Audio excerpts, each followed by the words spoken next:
Hey, how's it going out there in YouTube land? I'm Dan. I try to be the happy fish guy. And as you can see, my angelfish right now is laying eggs on the little statue. And so we'll have to see how that turns out. So I put some guppies up in there so the male had something extra to chase around. And now I think she's getting irritated because the guppies are in there. So I added some plants and added some snails and got the foam going on, and I got a little power filter back there. I'm probably going to have to add on to the bottom of there one of these little fluval edge foam filters. You get them at Petco or PetSmart. They're like $2. So let me go ahead and swing around. There's a nice view of the ocean. I do that so they have a little bit of privacy. But if you see this 1 gallon container right here, those angelfish are the babies of the angelfish I just showed you. And these are about a month old. And I have them in this 1 gallon pickle container. And so I've gone ahead and run, this right here is an air line. Goes to an air stone that bubbles it. But the really cool deal about this tank is people always talk about doing water changes. So I set this tank up to do its own water change into the 20 gallon. And back there is a filter, and I'll show you what I did. I'm gonna cruise up and over, move the light. Inside of here, I ran the tube. It's kind of hard to see, but the tube goes down into the filter and it picks up water from about 1 inch higher than what's in this fish tank right here. As I come back down, I'll show you. So the hose comes out and my wheel's still working, and it comes around and I put a little hole in right there so that it can overflow the pickle jar. Now, since there's about 1.5 inch difference, I've gone ahead and ran this clear piece of plastic that I'm wiggling around right here. And so what that's always doing is that's always picking up stuff off the bottom. And since the level of the pickle jar water is higher than the tank water, I put a big tube in there so I could show you how it comes back down and into the tank. So right there is the outlet. So water's constantly being picked up and put through that foam up into the power filter. Filtered water through the tube into the 1 gallon pickle container. Fresh water on top, kind of bubbling over. But it's picked up on the bottom, so that way I have a continuous flow. And I call this my do-it-yourself angelfish hatchery. And I'd say my angelfish are doing rather happy. I got about 20 of them in here. So this is a planted tank, and that power filter back there, and that floss down there, and the substrate down there, and the foam filter help to keep any kind of an ammonia spike or any kind of toxin from happening. I got another tank. This is a 1.5 gallon, and I went ahead and hooked it with a little bit of metal onto the side of the tank. Put some guppies in there, some grass, and a couple snails. And as you can see, the air coming out of the foam is putting some water that's been cleaned up into a blue tube. And you can see the little air bubbles. So what that does is that makes continual fresh water flow into this tank. And it's bubbled and aerated. I put that little bit of mesh back there because the tank is constantly overflowing old water out into the other tank to get cycled.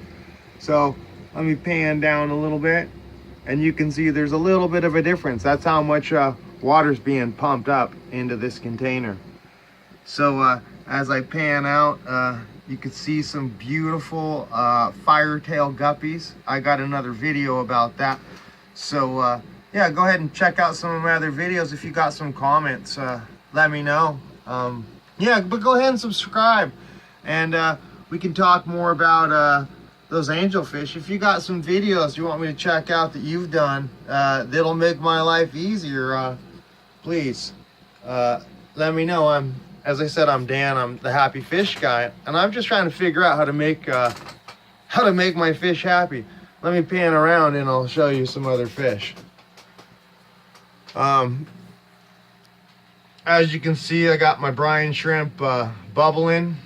Got another breeding tank. This tank I got from my buddy Seth when he was moving. Take a quick peek at my rainbow tail guppies, or iridescent rainbow tails. I got a video about that you can check out, and it's my brine shrimp saltwater separation station, where I like to give my brine shrimp a rinse. But let me swing around to my other angelfish tank, and this is a 5-gallon. I got 2 foam powered air filters, and got some guppy grass in there. I think that's what keeps these guys happy. They're constantly feeding on the little bit of stuff that's feeding on the guppy grass. And then down below, these little biomedias, they got inoculated with bacteria, and they used to be in a power filter, and so they're constantly changing color, because as they start to get any kind of bacteria on them, the snails come along and clean them off. So I think people talk about having biomotion and moving beds. I think the snails keep this bed constantly moving, and they constantly keep new bacteria forming, which keeps any kind of an ammonia spike that would happen in this tank down.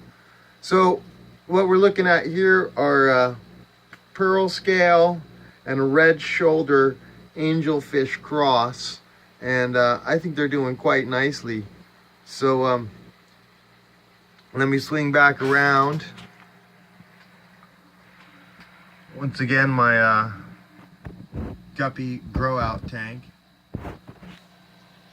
and I'll come back around to my beautiful angelfish. So yeah, I think having fish in my life has definitely made me a little happier. It just amazes me that, you know, on one's desk one can bring a little bit of the Amazon right next to them, and I think the most important part of that is having a balanced ecosystem. So I think that comes from having the plants. I should probably have some more plants in here, but that big bit of foam and the power filter back there really allow bacteria and a balanced ecosystem to happen in a 10-gallon space. If we come over to this tank, you can see there's quite a bit of fish in this tank, but there's also quite a bit of plants. Kind of a horrible glare, but oh well. Let me pan back around real quick. So yeah, as you can see, this do-it-yourself brooder tank seems to be doing the job. I guess I'll have to find these angelfish a new home here pretty quick, because well, those eggs are probably going to hatch into wigglers in the next 7 days. So definitely fun. Let me try to zoom in on these guys and show you how nice they're doing. So yeah, as I said, I'm Dan. I'm the happy fish guy. I got a few other little videos on YouTube about how to keep happy fish. I like to watch Corey from the Aquarium Co-op, and a guy called the Pond Guru. And I'm just gonna ever keep learning about how to make my fish happy and how to have more fun in this hobby. And I'm gonna try to do a few more do-it-yourself projects, because yeah, this hobby can get kind of spendy if you start spending money. But that's why I recycled that container out of a recycling can and washed it real good. So anyway, yeah, stay tuned. As I said, give me a comment or a tip, or send me a link to your video so I can check it out. And yeah, maybe we can learn a thing or two as I grow in my understanding about how to keep happy fish. Once again, yeah, Dan, and I'm trying to keep my fish happy. So if you have a tip or a trick, send me a comment. Thank you.